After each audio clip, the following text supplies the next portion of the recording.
For today's video ay tuturo ko sa inyo kung paano tugtugin ang kantang Trouble is a Friend by Linka. So bago tayo mag-start ay kailangan natin ng kapo. Ilalagay natin siya sa 3rd fret.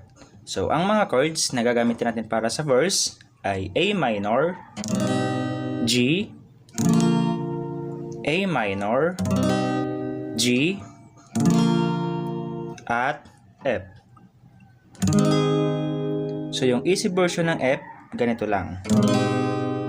Para naman sa strumming pattern niya ay ganito lang. Down, down, up, up, down, up, down, down, up, down, up. Play natin yung verse.